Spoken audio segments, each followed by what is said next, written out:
everybody, and welcome to another episode of Cinema Heroes. I'm Justin Speck. I'm Jake Stu. And today we're talking about X-Men Apocalypse. Released in 2016, directed by Bryan Singer, written by Simon Kinberg from a story by Bryan Singer, Simon Kinberg, Michael Dougherty, and Dan Harris, and starring James McAvoy, Michael Fassbender, Jennifer Lawrence, Oscar Isaac as the titular Apocalypse, and a bunch of other people I don't have in front of me. I'm trying to think of Nicholas Hoult, Rose Byrne, Sophie Turner, Ty Sheridan, Olivia Munn. Lucas Till is back for a much bigger role than he'd had in Days of Future Past as Havoc. This was the third movie in the First Class trilogy, I guess you could say, even though it ends up being four movies. And a direct sequel to Days of Future Past. Weird timeline again, even though it's a sequel to Days of Future Past, we're back in the past. In the 80s this time. I actually was confused when I was watching it yesterday. I thought this was the one that was in the 90s. That's actually Dark Phoenix.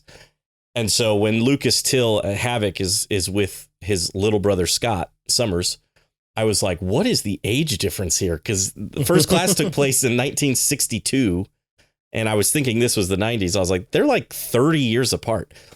But I realized this movie actually takes place in 83 because they go see Return of the Jedi. So I think it's only like 18 or 19 years apart, which is still a pretty big gap, but it's not as like insane to me as a 30-year gap. So anyway, I saw this in the theater and I didn't hate it, but I also just was very let down by it. Apocalypse was such a cool character on the animated series. I had 2 Apocalypse action figures as a kid, I'm pretty sure. And this movie didn't do him justice, in my opinion. What about you, Stu? When I first saw the movie, I liked it okay. All subsequent watches, though, just kept going down and down and just down. Keep going to down? the point where I don't even like this movie.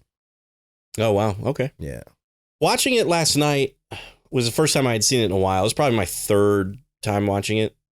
Maybe my fourth. And for about like the first half of the movie, I was like, okay, it's, you know, I wasn't say I was like loving it, but I wasn't hating it. You know, I was enjoying it for the most part.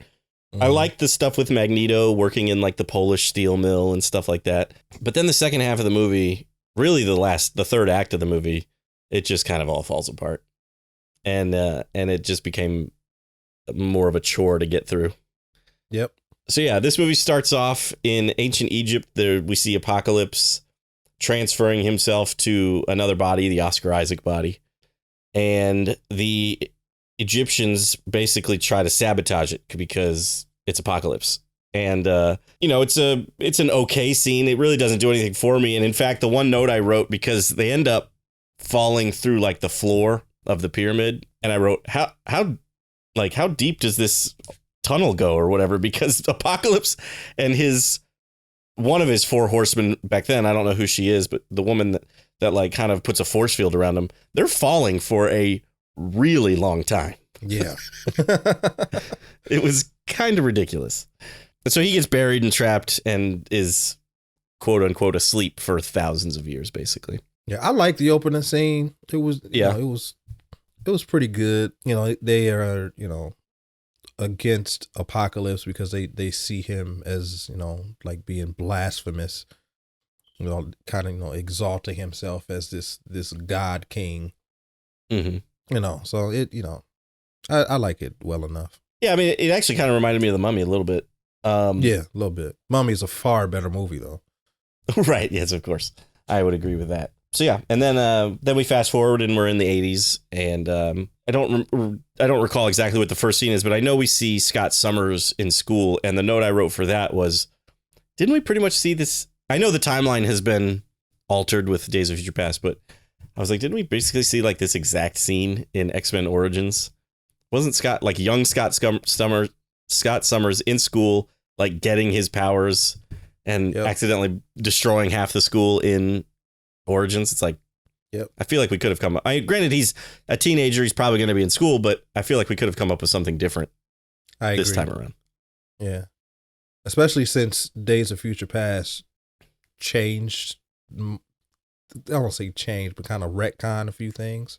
Mm-hmm. Yeah, they could have made that scene a little different, but it's literally just an extended version of that scene.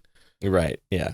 So yeah, returning, we've got James McAvoy as Charles Xavier, long-haired Charles Xavier, fully embracing his powers now, using the wheelchair, and Eric is hiding out because he's the spotlight is on him because of what he did in Washington in Days of Future Past. So he is kind of in hiding in Poland and working at a steel mill and trying not to make any waves. And he has a wife and daughter, or at least he's happy. Like he's living a nice, quiet life. He got a regular 9-to-5 wife and daughter. Right. Yeah, like he's happy. Right. And I like those scenes. And then there's an accident at the steel mill, which he just kind of, does it out of like instinct. Instinct. Yeah. He stops the metal, whatever that is, and from falling on the guy and crushing him. And then quickly is like, I should not have done that. And everybody's kind of glancing at him. And before he knows it, there's police, not exactly at his door, but they can't find his daughter. And so they go looking. Yeah, they go looking for his daughter, and the police are standing there with her. They've taken all the metal off their uniforms and everything, and they're going to arrest him. But his daughter is half mutant, or I guess a mutant. She is a mutant. Yeah. Yeah, she is a mutant. But so she's got this power that, and I don't know this character, so I don't know if this is something they created for the movie or if she's a character in the comics. But she can control animals, basically. Or at least, make them do what she wants them to do. Yeah, I assume that they made that character up. That's kind of that's how I felt. I didn't think it was a character that was in the comics, but I don't know. So anyway, she freaks out, and the animals start freaking out, and Eric is trying to explain that she can't control it. She's scared of you. And because they didn't bring guns, they're using like bow and arrows to avoid having metal. And one of them accidentally lets loose the arrow, and it strikes his daughter in the back and kills his wife. So it goes through the daughter into the wife, I guess. That's a pretty powerful arrow. Which is a pretty powerful arrow, yes. I mean, I actually was a little... Like, I bought that it killed the daughter. But the fact that the wife died too, I was kind of like, huh? that was a little much. That was a little much. Yeah. So then Magneto kind of basically returns to being Magneto, takes the necklace off his daughter's neck and uses it to murder all the police officers, which I actually kind of like that scene a little bit. It's a beautiful scene, like just from start to finish. It's a I guess maybe not say a sequence, a beautiful sequence. Yeah, yeah. It's really well done. Magneto is one of, if not the best character in this set of X-Men movies, because you kind of got like two halves of X-Men movies. Right. Yeah, and that's what I was going to say. Yeah. Michael Fassbender is probably the reason I like that scene so much, because he is just solid in everything he does, and he's really good in this scene. He's really good in the Auschwitz scene. He delivers 100%. Even though the movie doesn't deserve it. Yeah. And so he sells that scene for me. And then just seeing the necklace kind of go through each of these guys' necks and they fall down. It's a good sequence. Yeah, for sure. And that's kind of that's how I feel about this movie. There's moments in the movie where I'm like, that's cool. That part's cool. But overall, and especially the third act, it just doesn't hold up. Yeah. I like the scene where, Apocalypse has come back and he's recruiting his 4 horsemen, and he gets to Magneto. I like that scene. When he gives Magneto, I don't want to say he gives him the power, but he kind of unlocks Magneto's ability to control like the ore that's in the earth. Right. And that whole, like, the CGI in that scene is fantastic. It's questionable elsewhere in the movie, but in that particular scene, it's fantastic. And again, it's a good moment in an otherwise not so great movie. Right. I agree with you 100%, and especially about that scene. And I really, again, Fassbender really delivers in that scene, and I love it. However, at the very end, it kind of gives you a wide shot, and you see him, Auschwitz has been basically leveled, Mm-hmm. But I've always like every time I see the shot, I'm like, what is he doing exactly? Because he's basically just making like rainbows of ore. It's just like he's just making them in circles, and I'm just like, oh, I guess okay. It just looks cool. It just looks cool, I guess. Yeah. Didn't really understand what he was doing exactly, other than just learning to use that power, or to harness that power. So speaking of unlocking powers, he did the same thing for Storm, right? When Storm is introduced, I actually don't think we see her use any powers, or does she? When she like first meets Apocalypse? I don't recall. I don't think so. I don't recall either, so I don't think she does. So part of me wonders if she even knew she was a mutant yet. She probably did, because her hero is Mystique. Yeah. But he unlocks like her full potential, I believe, and gives her like, unlocks her ability to really control the weather and everything, which I thought was kind of cool. Although it's just one of those things where I'm like, she starts off where her hair is black, and then once he unlocks the potential, she gets the white hair, which is Storm's kind of signature hair. And I'm like, why didn't she just have white hair to begin with? I don't understand why unlocking her the power. Mohawk in this movie as well. So yeah, I mean, I guess because they felt the need to explain how she got white hair. It was like we never needed to know that. I've never. I just accepted. Okay, she's a black chick with white hair. I'm all for it. Let's go. I don't need to know why her hair is white. Exactly. There's something I just thought it was a part of her mutation. So right, yeah, exactly. Kind of like Mystique has red hair when she's in the blue form. It's just that's part of her mutation. Right.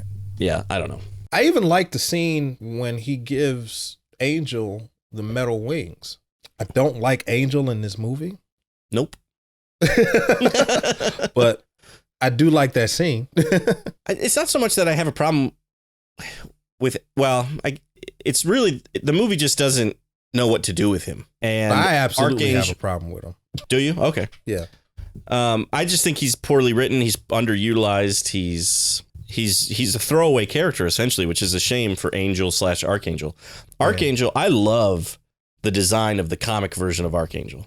In fact, I've got it right here. I only own one Funko Pop that's really not movie or TV. Yeah. Like he's got the blue skin and everything. And actually, there are some versions where he's not wearing like this helmet. He's got like the long blonde hair, but his skin is blue and he's got the metal wings. And I love it. And I saw this Funko Pop and I felt like I had to get it. It's the one pop I've got that's just like comic related and not movie related. But my favorite version of Archangel is the red and white costume with the halo. Oh yeah. On his chest, and he has blue skin, blonde hair. He has the white wings, not the metal wings. But I love that version of Angel. And so seeing him get the metal wings was super cool in the movie. But then that's about it. It was like it felt like the filmmakers were like, well, we've got Apocalypse, we got to have Archangel, because I believe that's Archangel's kind of origin. He's always one of the horsemen. Yeah, he's always been one of the horsemen who was associated with Apocalypse and everything. So, but then they just didn't know what to do with him. And then one of my biggest complaints with this, well, not one of the many complaints I have with this film is that the way they kill him off.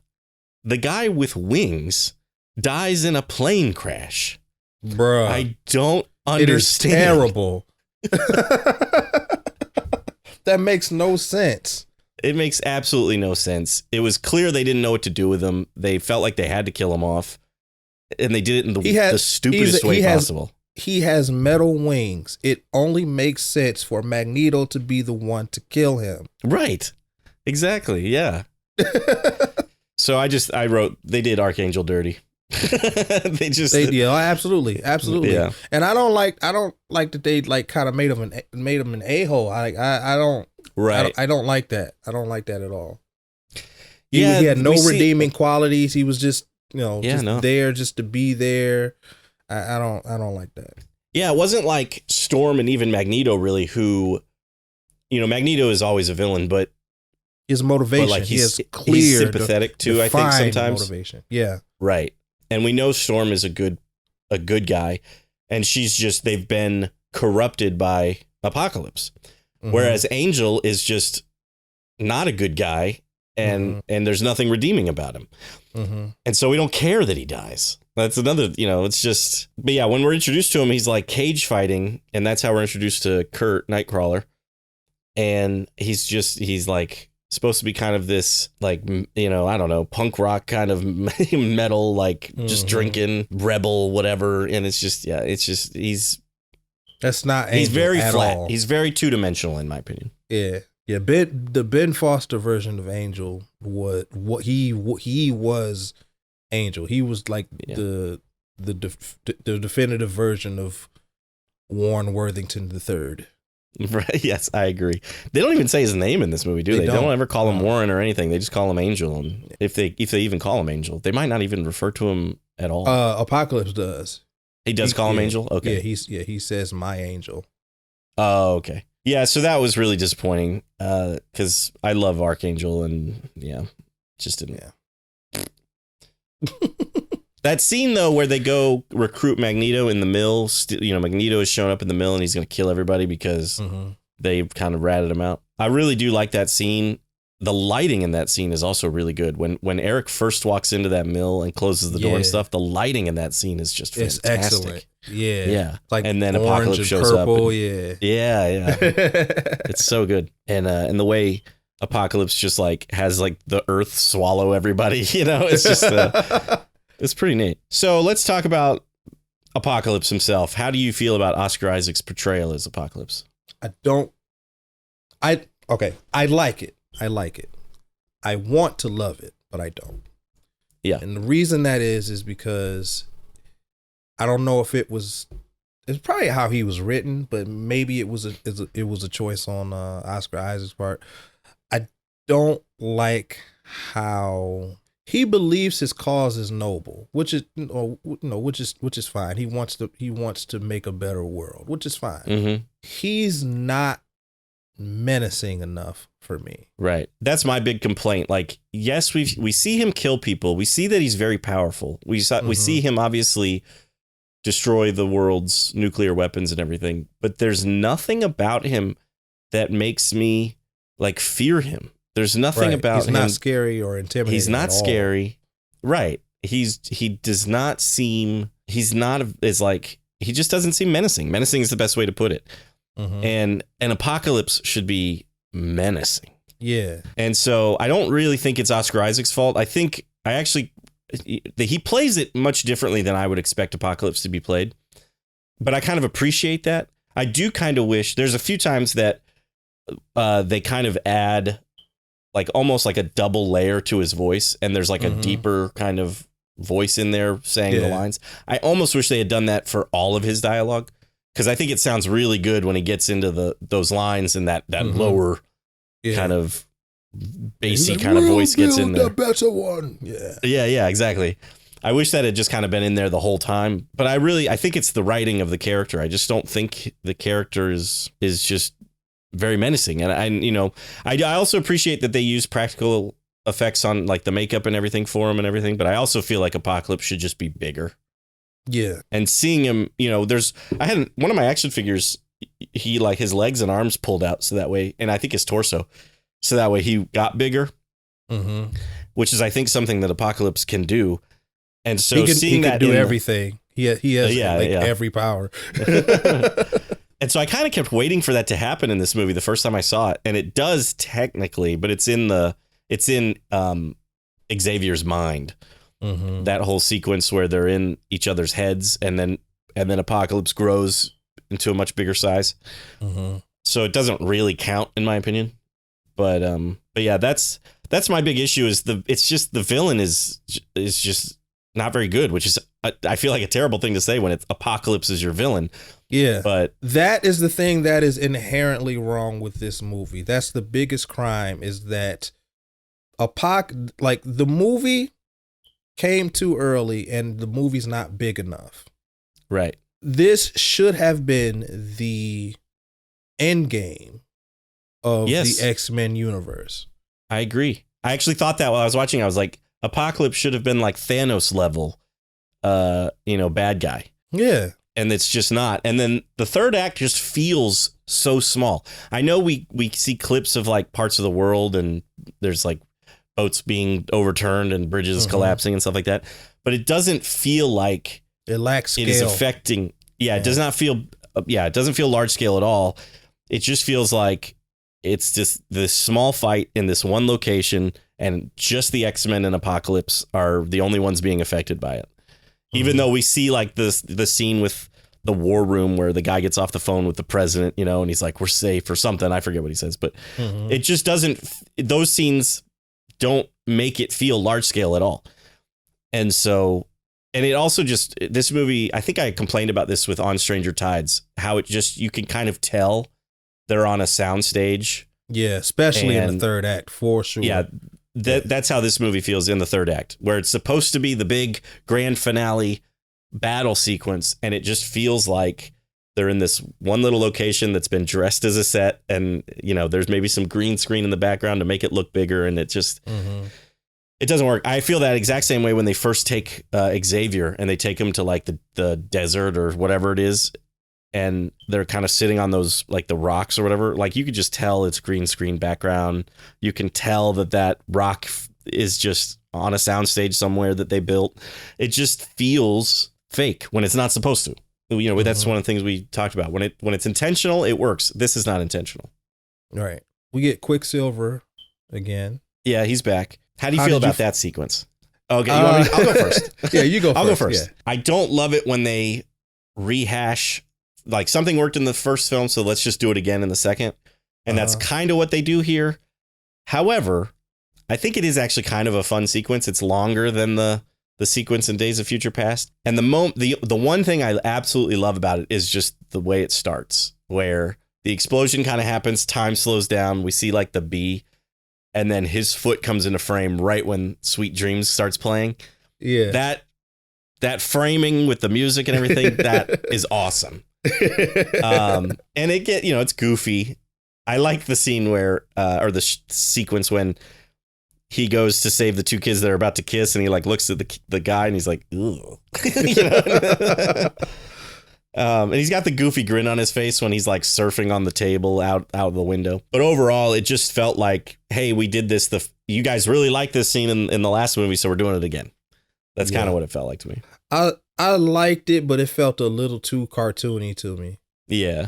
I guess it's supposed to, Quicksilver, I guess, brings some comedy to the film.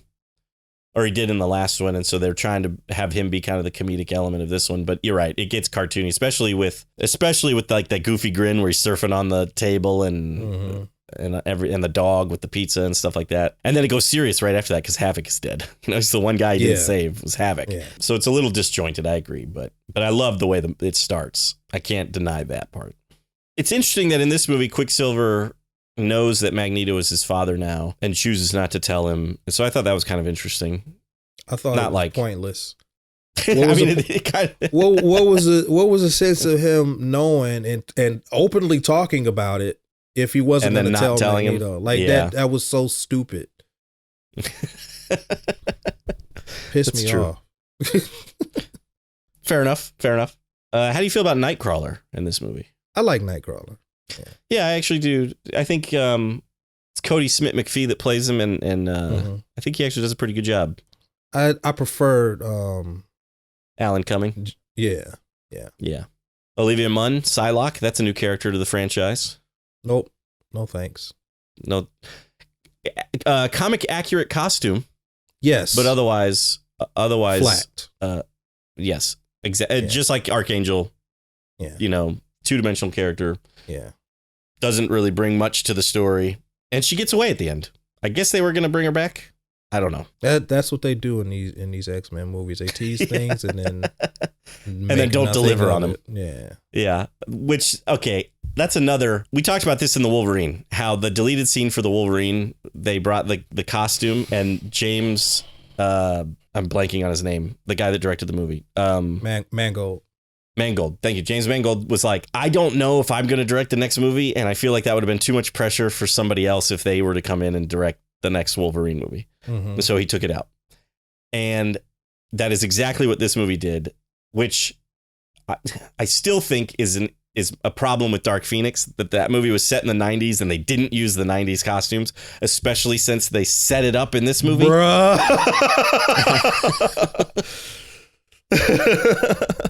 Because I think they all look really good at the end of this movie. Nightcrawler looks amazing. Mystique looks cool in her costume. It's the best part of the movie. It's That scene, just from start to finish, is so good. And I'm like, why couldn't the movie be like this scene? Just with the conversation that Professor X and Magneto are having, leading into Mystique's monologue, and we see them lining up in their comic book accurate costumes in the Danger Room. We finally get the Danger Room in these movies, and then we see that shot of the Sentinel stepping out of the dark. Oh my! It is an incredible scene. Like, and it gave me such 90s vibes from the animated series, and they just waste it. And it, oh my God. I agree. I love seeing Tyler Sheridan in Cyclops 90s costume. I thought that was amazing. Yeah. And it just, and then they forget about it by the time Dark Phoenix comes out. It sucks. I love the way the movie kind of ends on the doors to the Danger Room are closing on Xavier, and that's how it cuts to black, and we see that's how the trailer ended, and I thought it was great. That's cool. I hate though when trailers use the last shot of a movie. That just kind of bugs me. It does, but this was still satisfying. That's good. For me, it didn't dilute the experience because we saw it in context, and it wasn't quite as disappointing as like Amazing Spider-Man 2 when they used that shot to close out the movie. It's exactly what I was going to bring up. Yeah, that was a bit disappointing, but in this, it like the whole scene, start to finish, was great. Too bad the movie couldn't be great. Yeah, it's true. I understand why they used it in the trailer too, because it's like one of the only times you see. It is the only time you see Xavier in like the suit with the bald head in the movie. So it's definitely a trailer moment. Yeah, for sure. Yeah, just a little pet peeve though that when they use the final shot of the movie in the trailer. But the worst offender is Amazing Spider-Man 2. That was because it left you feeling very unsatisfied. All right, well, let's talk about the cameo. How do you feel about the Weapon X scene? I don't like it. Yeah, it's another unnecessary scene. I mean, I can't believe I'm about to say this. I can't. Well, I guess I can. But you can believe it. That scene in X-Men Origins was significantly better than that scene in this movie. And that movie is terrible. Yeah, that movie is, as you once put it, offensively bad. Yeah, offensively bad. I don't hate this scene. Part of me thinks, they tried to go comic accurate again. They put the like headgear on him with the belt thing, but it looks kind of goofy. It doesn't translate well. It's always looked goofy. I don't think they were ever going to translate that well to screen. I think it was just gonna always look crazy. So yeah, and it just is unnecessary because, like you said, we've seen it before. It was in Origins. We know that eventually Wolverine's going to join the X-Men and meet Jean Grey and all that stuff. Also, and I understand Logan is actually technically way older than Jean Grey, but seeing Logan here with high school Jean Grey, and we know that he is going to like fall in love with Jean Grey, it makes it seem weird. Yeah, it's just very weird. So yeah, I kind of wish that scene wasn't in the movie. Yeah, it was not necessary. Stryker comes back, and I think the only reason, I mean, he does kidnap the mutants, but like the only reason he's there is to have the Weapon X scene. Yep. And he just leaves too. When Weapon X breaks out, he's like, "I'll be right back," and he just bolts, which is kind of funny. It seemed like they tried to do a lot of fan service in this movie, but they failed at a lot of it. Yeah, they did. They put Psylocke in it, flat. They put Archangel in it, flat. Apocalypse, poorly done. The 90s costumes, best part of the movie, doesn't go anywhere. not they didn't deliver on that promise. And then the Weapon X thing just doesn't really, it's not needed and looks goofy. I'm over it. I'm over this movie. I think I couldn't wait till it went off. I was like, yeah, I'm done. Like, just get to the last scene. It's like I said, I lose interest in this movie once it gets to kind of the third act where they're all fighting him and Jean Grey, I guess. Jean Grey is using the Phoenix Force. They don't call it that in this. I mean, they don't even refer to it as anything. But you see the outline of the Phoenix as it. Which it bothered me a little bit because there was very little build up for that when we are introduced to Jean. Because like the movie kind of feels like it's Scott's movie. A little bit, but then we go away from Scott. Like I think this movie has a hard time balancing the cast. Yes, yeah. When you said it's Scott's movie, I was like, who is the protagonist of this film? Yeah, because like when we get to Apocalypse, after he's recruited everybody, it kind of shifts to Charles. And then at the end, it kind of comes Jean's movie. It's like they can't figure out whose movie this is. Somebody else's, somebody different movie. And for the most part, that doesn't bother me when they do that in other movies. Infinity War, they had 30 people to give storylines for. Sure. And they did it very well by putting different people in different places and cutting back and forth. But because this is like so very linear and trying to give each act a different protagonist just doesn't quite work for some reason. I don't. Right. I can't pinpoint exactly what it is, but it just doesn't work. Yeah, well, it's like it's like each character, their storyline isn't enough to fill a whole movie. Like Scott's story, is he doesn't feel like he belongs, but once he gets his glasses, like his story is over. Right. He's now an X-Men basically, and so yeah, I think that's part of the reason why it shifts is like they're like, well, he's got his glasses now. All the way. Also, I understand Hank McCoy is a super genius, but like there's some really clunky dialogue in this movie, and when he hands him his glasses, he's like, I had some ruby quartz laying around. I'm like, oh, did you? You just had some ruby quartz laying around? Like, it's just dumb. But yeah, I think once he gets his glasses, they're like, we don't know what else to do with him. He's Cyclops now, basically. And so the movie switches to like all he could have said for that, for like, the ruby quartz thing.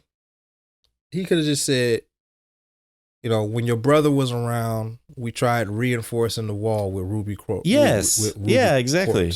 We discovered that ruby quartz kind of deflects or whatever the beams. The blast, yeah. Yeah, the blast. And I thought, hey, let's try it in glasses. They like, yeah. How easy was that?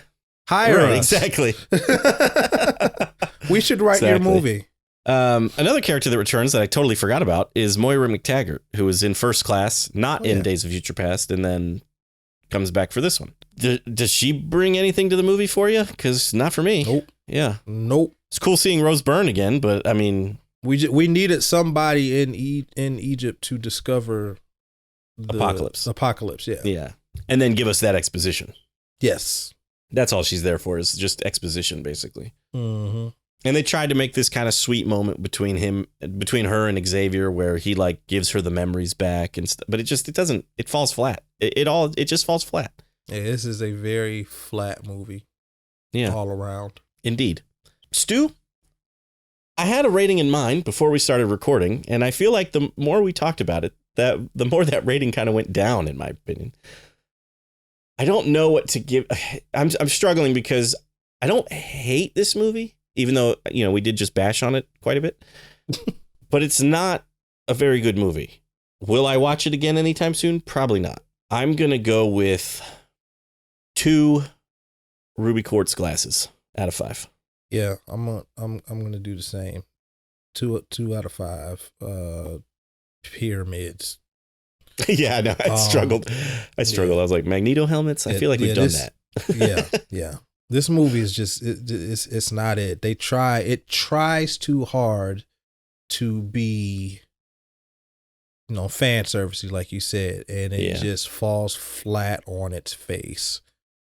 And it just, the one or two good moments in the movie are not enough to make me want to watch this movie again. Right. I agree. Out of the First Class trilogy, it is the worst so far. And out of Bryan Singer's directed X-Men movies, it is easily the worst. Easily the worst. I could not believe that he directed Days of Future Past and this movie. And then this. I was like, that is crazy to me. It feels like they're directed by two different people. Absolutely. We did not talk about the music, but I will say John Ottman's score I actually do kind of like. There's especially during Magneto's stuff, the music is pretty good. So I forgot to mention that, but I will put that here at the end. Yeah. Oh, I don't know if they do they do this in Days of Future Past? I don't know. But when the Fox logo comes up, you know how they have the X stay? You hear the X-Men fanfare at the end of that. I was like, that's awesome. Yeah, they did do that in Days of Future Past too. Okay. So. John Ottman, I guess, likes to do that because in Superman Returns, you hear the end of the Warner Brothers music. Yeah. And at the very end, it goes, bum, bum, bum, bum, bum. So he throws in the Superman theme at the end of the Warner Brothers thing. I like that. So, yeah. I'm looking forward to doing that, to doing Superman Returns. Yeah. It's coming up, I think. So I'm really looking forward to it too. All right. Well, we'd love to know what you think about X-Men Apocalypse. You can always let us know at cinemaheroes.com. You can also tweet at us or comment on our Instagram. Both handles are at cinemaheroes. If you're watching this on YouTube, leave a comment down below what you think about the movie or whatever you want. And give the video a thumbs up. Subscribe to the channel if you haven't already. I think that about wraps it up for this episode, though. I'm Justin Speck. I'm Jay Stu. As always, thanks for listening. Thanks for subscribing.